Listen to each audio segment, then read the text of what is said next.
تمام دوستوں کی تشریف آوری کا بہت شکریہ۔ میرے ساتھ محمد حسین مہنتی صاحب امیر جماعت اسلامی صوبہ سندھ تشریف فرما ہیں، اور بائیں جانب منیم ظفر صاحب اس وقت جماعت اسلامی کراچی کے عبوری امیر ہیں، اور اسامہ رضی صاحب مرکزی نائب امیر جماعت اسلامی پاکستان موجود ہیں، اور پوری ٹیم جو ہمارے منتخب افراد، ہمارے ایم پی اے فرحان صاحب اور ہمارے کراچی جماعت اسلامی کے تمام ذمہ داران، پبلک ایڈ کمیٹی کے سیف بھائی اور تمام دوست موجود ہیں۔ میں سب سے پہلے آزاد جموں و کشمیر میں جو امن و امان کی صورتحال پیدا ہوئی، اس پر نہ صرف یہ ہے کہ پورے پاکستان کو تشویش ہے، بلکہ عوامی سطح پر جو زیادتی بھی کسی کے ساتھ بھی کی جائے، جماعت اسلامی عوام کے ساتھ ہے، اور آزاد جموں و کشمیر کے لوگوں کا جو مسئلہ ہے، ان کے بجلی کا، ان کے آٹے کی سبسڈی کا، اور بہت سارے مسائل جو انہوں نے اپنا پورا چارٹر پیش کیا ہے، ہم اس کی مکمل حمایت کرتے ہیں۔ لیکن افسوس کی بات یہ ہے کہ گزشتہ سال بھی یہ ساری صورتحال وہاں پر پیدا ہوئی تھی، حکومتوں نے معاہدے کیے تھے، لیکن پھر اس کے بعد جب معاملہ آگے پیچھے ہوا تو انہوں نے ان معاہدوں سے انحراف کیا، جس کے نتیجے میں غم و غصہ پیدا ہوتا ہے۔ اس وقت بھی وہاں صورتحال یہ ہوئی کہ یہ احتجاج کا سلسلہ بڑھا، تو حکومت نے اپنی عاقبت نااندیشی کی وجہ سے، چونکہ وہاں جو حکومت ہے وہ عملاً تو ایک عجیب و غریب قسم کی حکومت ہے، جس میں فارورڈ بلاکوں پر مشتمل تمام پارٹیوں کے وہ لوگ کہ جو ہمیشہ اقتدار میں رہنے کی تمنا کرتے ہیں، اور دیکھتے ہیں کہ اسلام آباد اور پنڈی سے کیا سندیسہ آتا ہے، اور اس کی بنیاد پر وہاں حکومتوں کا قیام عمل میں آ جاتا ہے، عوام کے لیے کچھ بھی نہیں کرتے، اور جو حیثیت آزاد کشمیر کی، پوری کشمیر کی آزادی کی تحریک میں بیس کیمپ کی، اس پہ تو کچھ بھی نہیں کرتے، کوئی رول ہی ادا نہیں کرتے۔ تو اس لیے جب آپ لوگوں کو کچھ فراہم نہیں کریں گے تو غم و غصہ تو پیدا ہوگا، اور پھر اس میں کچھ شرپسند لوگ بھی داخل ہو جاتے ہیں۔ تو ہم پرامن احتجاج کی مکمل حمایت کرتے ہیں، اور اس میں اگر کچھ شرپسندوں کی طرف سے کوئی غلط چیز کی گئی ہے تو ظاہر ہے اس کی حمایت کسی صورت میں بھی نہیں کی جا سکتی، اور ہمیں یہ سمجھنا چاہیے کہ آزاد کشمیر کی جو حساس حیثیت ہے، اس میں حکومت کو عقل سے کام لینا ہوگا، اور مسئلوں کو صحیح طریقے سے ایڈریس کرنا ہوگا، ورنہ جس طرح خود ہماری پالیسیوں کے نتیجے میں بھارت اندر گھس بیٹھا ہے، تو وہ پھر اس بات کا پوری طرح سے انتظام کرنے کی کوشش کرتے ہیں کہ پاکستان کو بدنام کیا جائے۔ یعنی جہاں مقبوضہ جموں و کشمیر میں 1 لاکھ سے زائد مسلمانوں کا خون کیا ہے بھارت نے، جہاں پر عملاً لاک ڈاؤن کی صورتحال پیدا ہو جاتی ہے، جہاں کسی کو کوئی آزادی نہیں ہے، مقبوضہ کشمیر میں جماعت اسلامی کے ہزاروں رہنما اور کارکنان اس وقت جیلوں میں ہیں، کچل کے رکھ دیا ہے وہاں عوام کو، تو بھارت جو اتنا درندگی کا مظاہرہ کر رہا ہے اس پر تو ہمارے حکمران بات نہیں کرتے، لیکن اپنی بے وقوفیوں سے اور اپنی نااہلی سے اس طرح کا کام کرتے ہیں کہ جس کے نتیجے میں وہ ہم پر بات کرنا شروع کر دیتا ہے بھارت۔ اس لیے ہم یہ سمجھتے ہیں کہ آزاد کشمیر کا معاملہ بڑا نازک ہے، حساس ہے، اور اس معاملے کو بہتر طریقے سے حل کیا جا سکتا ہے، لوگوں کے مسئلوں کو حل ہونا چاہیے۔ میں اس موقع پر آزاد کشمیر کے عوام کو بھی، پاکستان کے پورے 25 کروڑ عوام کی طرف سے مبارکباد بھی دیتا ہوں کہ انہوں نے اپنی جد و جہد سے اپنے مطالبات کو منوایا ہے۔ اسی طرح پورے پاکستان کے لوگوں کو ان ظالم حکمرانوں کے خلاف ڈٹ کر کھڑا ہونا چاہیے۔ پرامن مزاحمت ہی ہمارے مسائل کو حل کر سکتی ہے۔ المیہ یہ ہوتا ہے کہ عوام اپنی سطح پر اگر نکلتے ہیں تو لیڈرشپ ان کو دھوکہ دیتی ہے، اور اس کے نتیجے میں لوگوں میں مزید مایوسی پیدا ہوتی ہے۔ یہی وہ ساری صورتحال ہے جس پر جماعت اسلامی نے یہ فیصلہ کیا ہے کہ ہم پاکستان کے عوام کو تنہا نہیں چھوڑیں گے، اور انشاءاللہ ان کے جتنے جینوئن ایشوز ہیں اس کے اوپر جماعت اسلامی ایک مؤثر آواز بنے گی، اور اس طرح سے ہم عوام کو منظم کریں گے کہ بالآخر یہ جو حکمران ٹولہ ہے، ایک ظالم طبقہ ہے جو ہمارے سروں پر مسلط ہے، ان سے اپنا حق انشاءاللہ تعالی ہم لیں گے۔ اور اگر ان آوازوں کو پابند کرنے کی حکمرانوں کی طرف سے کوشش کی جائے گی تو کسی صورت میں بھی اس کو قبول نہیں کیا جائے گا۔ آپ نے سنا ہوگا یہاں کہ 16 تاریخ کو پرسوں لاہور میں کسانوں کا ایک بہت بڑا مسئلہ ہے۔ ظاہر جب کسانوں کا مسئلہ ہے تو یہ پورے پاکستان کے لوگوں کا مسئلہ بن جاتا ہے، کروڑوں لوگ ہیں جو کھیتی باڑی سے متعلق ہیں، ایک طرف جاگیردار اور وڈیرے ہیں جنہوں نے زمینوں پہ قبضے کیے ہوئے ہیں، انگریز کے زمانے سے چلے آ رہے ہیں، وہ تھوڑے سے لوگ ہیں، انہوں نے پوری زراعت پہ کنٹرول کیا ہوا ہے، سیاست میں وہ کنٹرول کیے ہوئے ہیں، اس لیے کہ وہی لوگ پارٹیوں میں موجود ہوتے ہیں اور کوئی فیصلہ عام کسان اور عام شہری اور عام لوگوں کے لیے نہیں کرنے دیتے۔ تو ایک طرف تو وہ ہیں کہ جن کی ہزاروں ایکڑ سینکڑوں ایکڑ زمینیں ہوتی ہیں اور وہ ٹیکس ادا نہیں کرتے، ان سارے جاگیرداروں نے مل کر 4 ارب روپے ٹیکس دیا پورے سال میں، جبکہ آئی ایم ایف حکومت سے کہہ رہا ہے کہ تنخواہ دار لوگوں پر مزید ٹیکس لگاؤ جنہوں نے 300 ارب روپے ٹیکس دیا ہے۔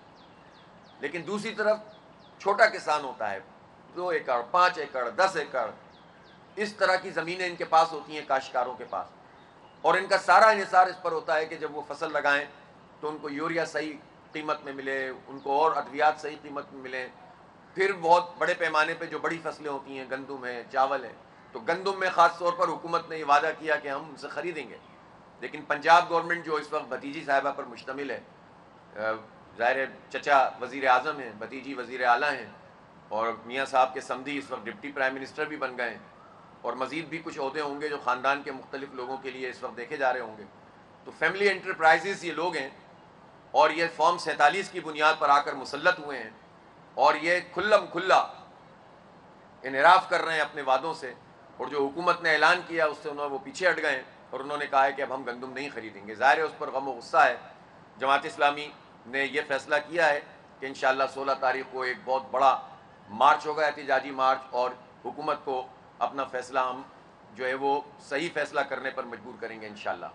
اور یہ اس میں ہماری کوئی غرض نہیں ہے، عام لوگوں کے مسائل حل ہونے چاہیے۔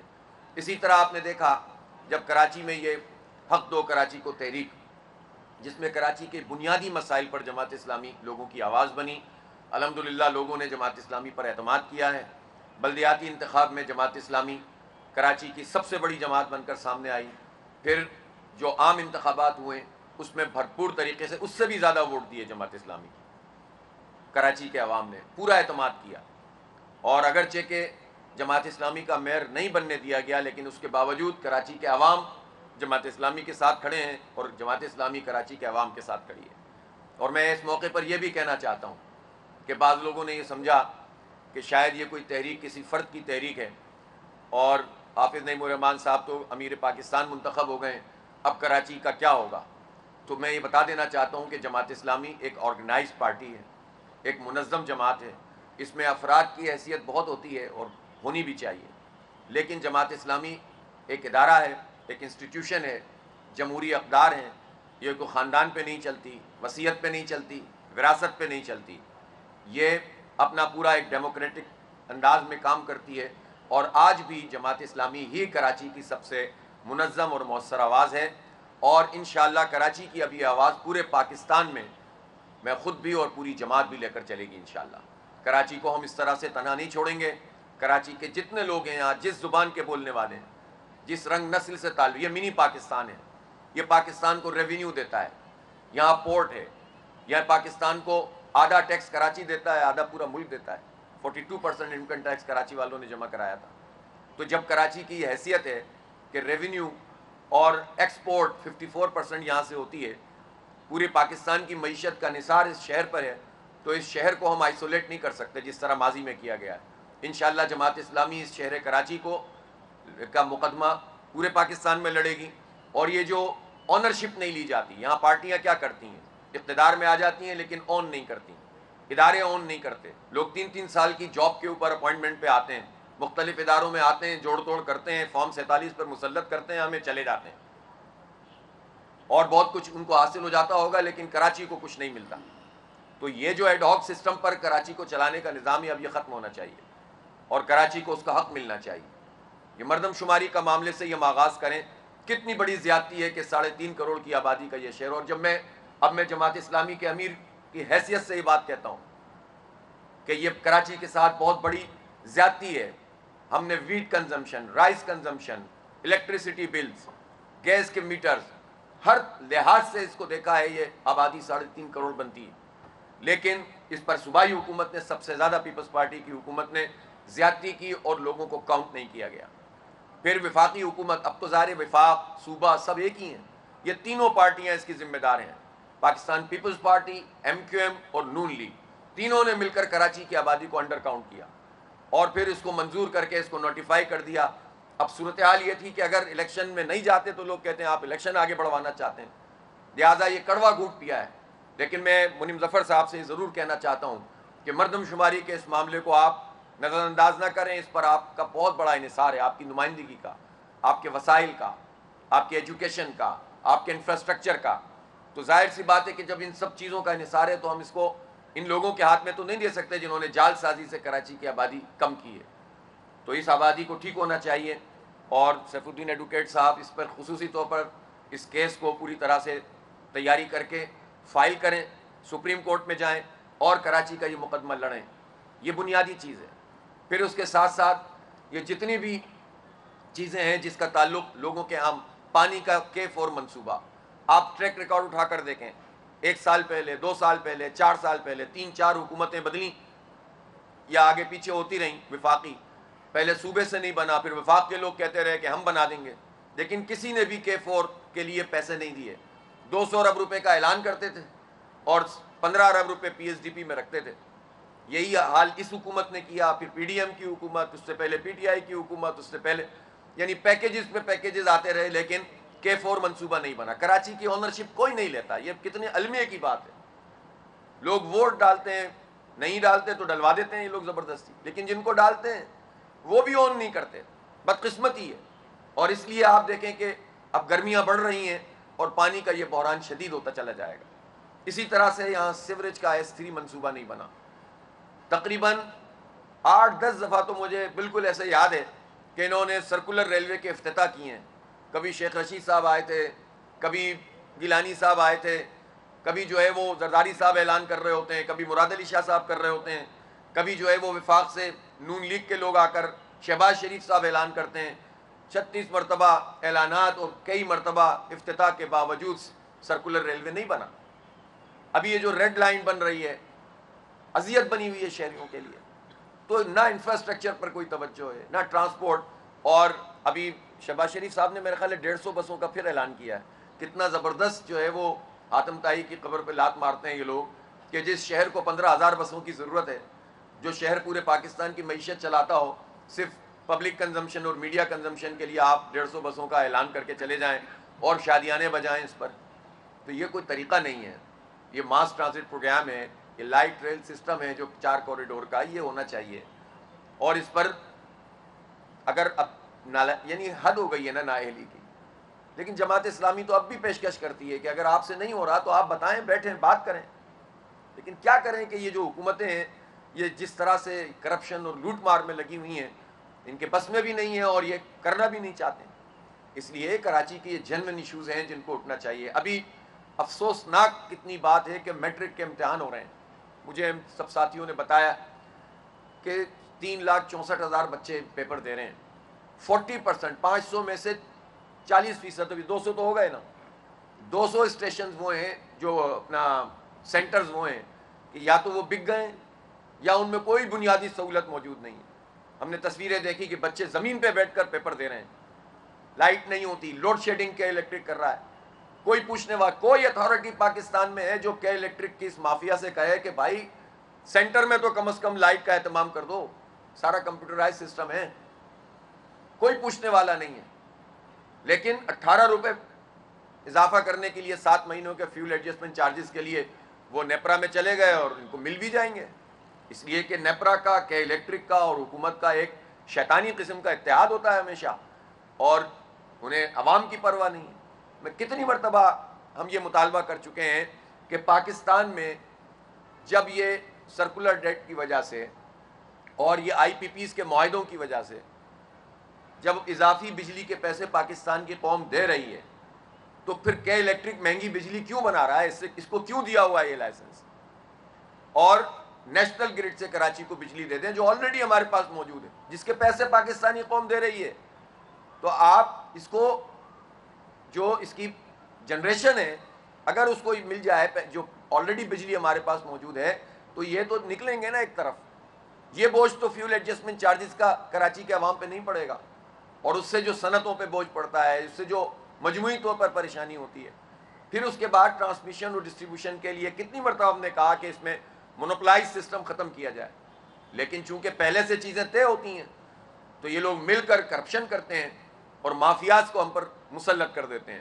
تو یہ سلسلہ اب ختم ہونا چاہیے، اور اس پر بھی انشاءاللہ تعالی جماعت اسلامی کی آواز صرف کراچی میں نہیں پورے پاکستان میں گونجے گی.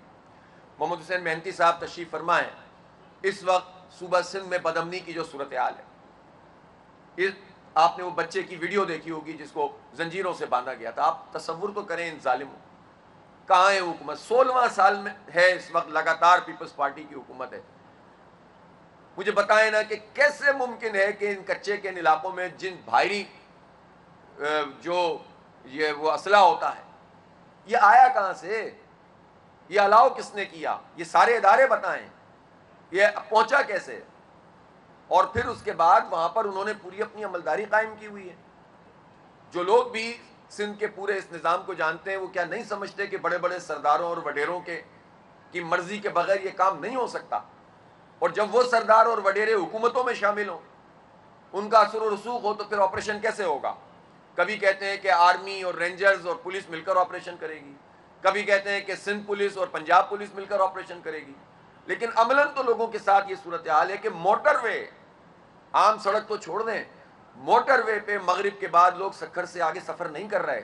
موٹر وے پہ لگے ہوئے سارے کیمرے ڈاکو لے گئے، گرلیں اس کی اٹھا کے لے گئے، اور اس وقت انسیکیور ہیں لوگ. جب موٹر وے پہ انسیکیور ہیں تو آپ بتائیں یہ کن کوٹ میں اور کشمور میں اور جیکب آباد میں اور اس کے غوث پور اور کرم پور اور شکارپور اور ان سب جگہوں کے اوپر لوگوں کا کیا حال ہوگا اس وقت؟ لوگ نیشنل ہائی وے تو چھوڑیں، موٹر وے پہ سفر نہیں کر رہے. کون رسپانسبل ہے؟ 16ویں سال میں داخل ہو گئی ہے لگاتار حکومت میں پیپلز پارٹی وفاق میں بھی ہے. صدر صاحب بھی تشریف فرمائیں. روز یہ ہوتا ہے کہ ہم وفاقی وزارتیں بھی لے رہے ہیں کہ نہیں لے رہے ہیں، لیکن حکومت تو پیپلز پارٹی، نون لیگ اور ایم کیو ایم کی ہے. اب یہ کچھ بھی کہتے رہیں، ایم کیو ایم والے کچھ کہتے رہیں، فلاں کہتے رہیں، لیکن یہ سب حکومت کر رہے ہیں. اور حکومت بھی فارم 47 کی ہے، عوام کی رائے کی تو ہے ہی نہیں. 45 پہ تو حکومت بنی نہیں ہے. مسلط کیے گئے ہیں، 5,000 والے کو 50,000 کر دیا، 8,000 والے کو 1,00,000 کر دیا. یہ تو حال ہے اس وقت اس ملک کا.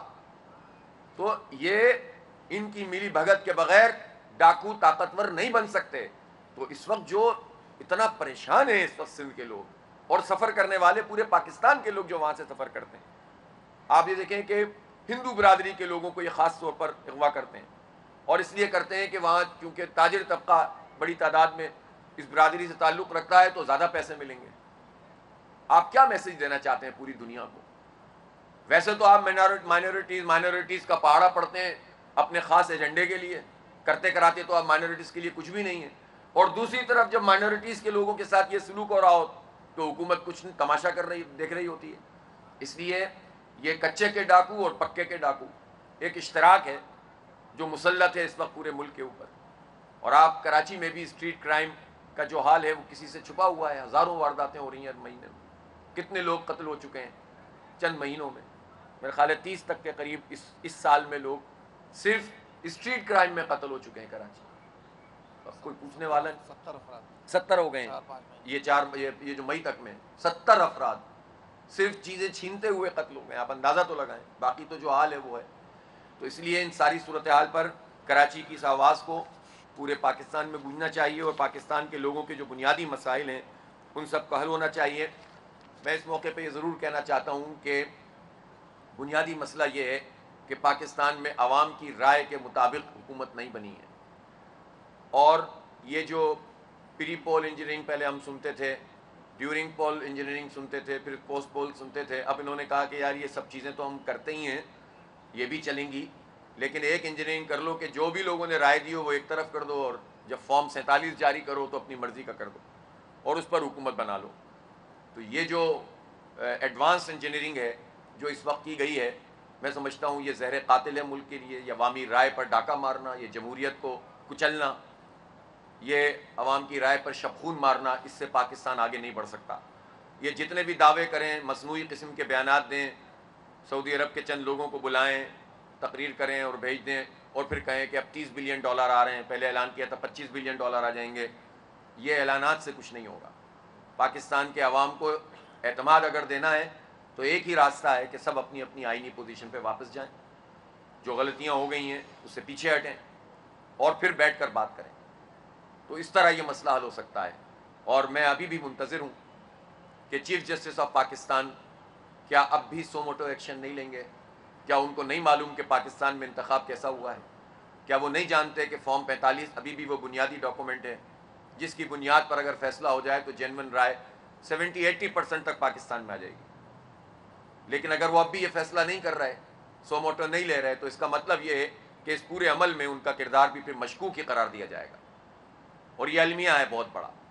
جب اعلیٰ ترین عدالتیں چھوٹی چھوٹی چیزوں پر آپ بڑی بڑی باتیں کرتے ہوں، لیکن جو پاکستان کے مستقبل کا معاملہ ہے، پاکستان کی بقا کا مسئلہ ہے، اس پر کوئی کردار ادا نہ کریں تو پھر تاریخ میں آپ اپنا نام کیا لکھوانا چاہتے ہیں؟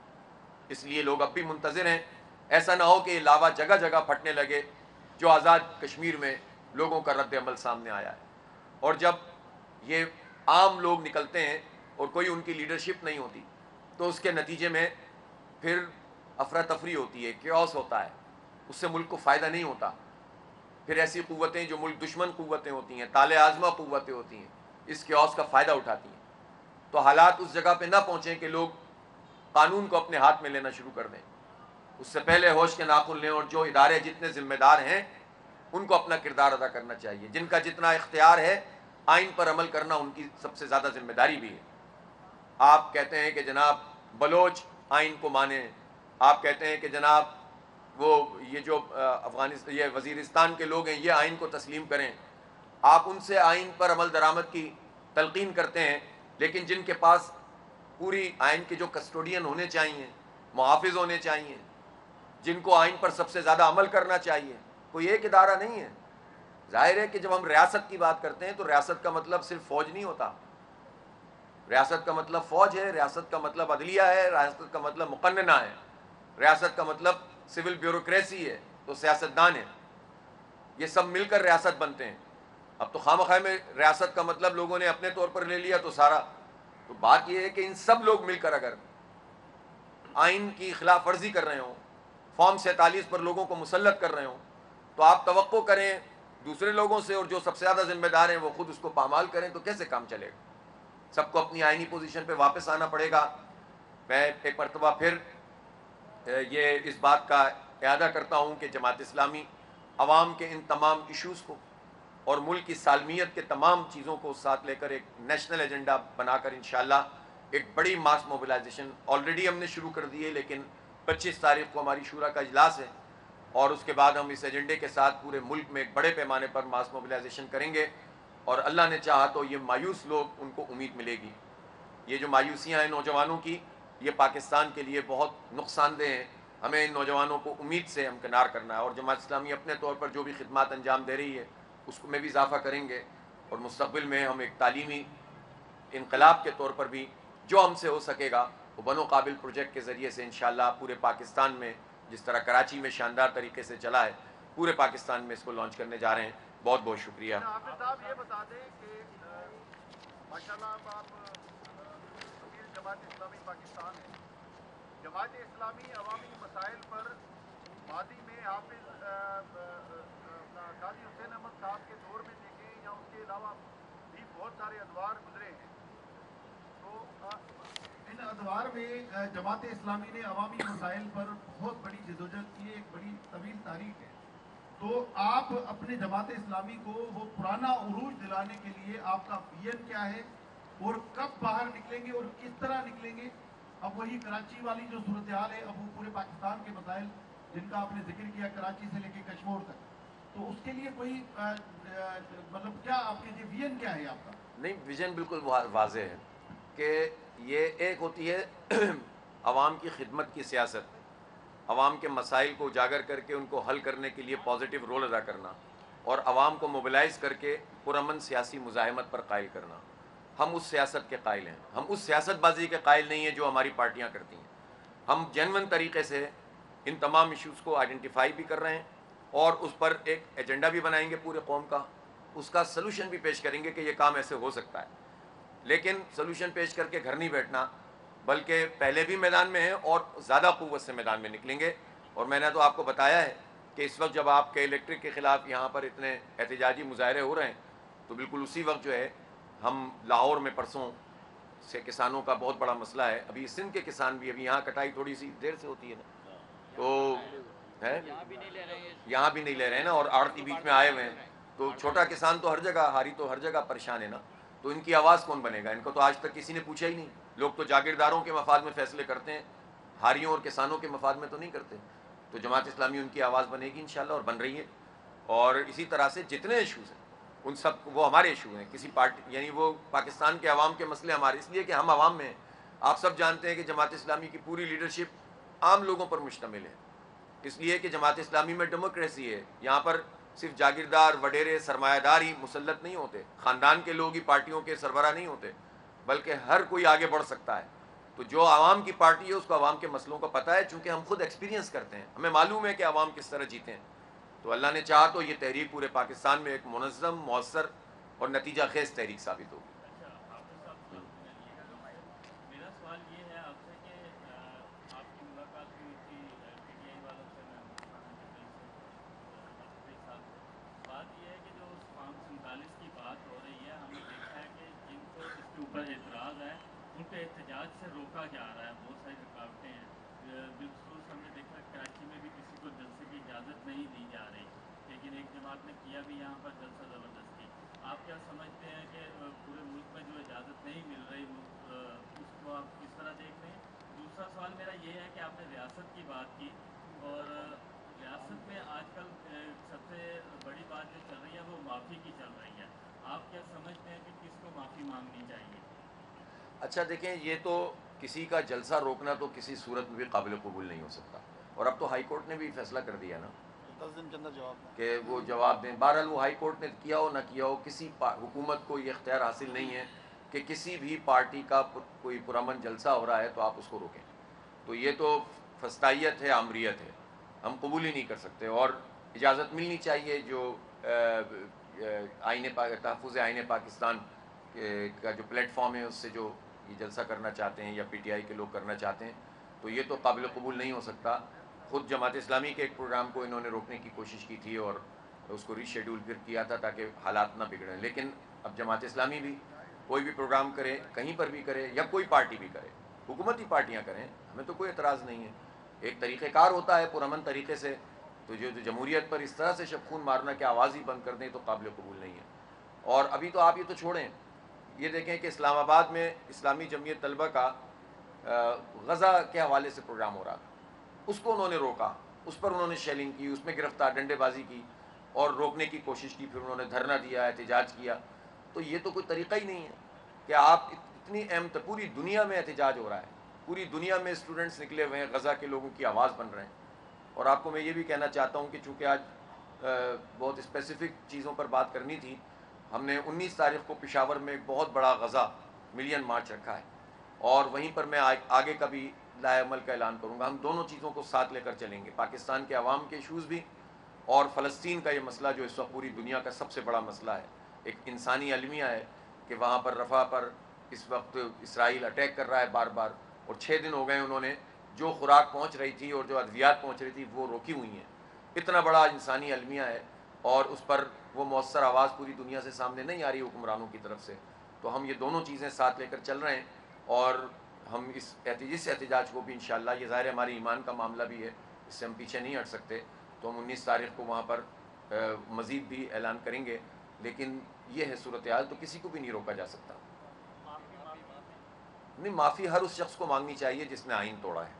جس نے آئین توڑ کر اقتدار میں جو آئے وہ بھی معافی مانگیں, جو ایسے حالات بناتے ہیں کہ جس کے نتیجے میں کیوس پھیلتا ہے وہ بھی معافی مانگیں, اور وہ بھی معافی مانگیں کہ جو آئین کو پامال, چاہے وہ پولیٹیکل پارٹیز ہوں چاہے وہ کوئی ادارہ ہو, سب کو قوم کے سامنے آنا چاہیے. 76 سال میں بہت تماشے ہو گئے, اب سب معافیاں مانگیں. میں نے تو کہا نا, سب اپنی اپنی آئینی پوزیشن پہ واپس جائیں اور پھر ملک کو آگے لے کر چلنے کا سوچیں, ورنہ یہ چلے گا نہیں سلسلہ.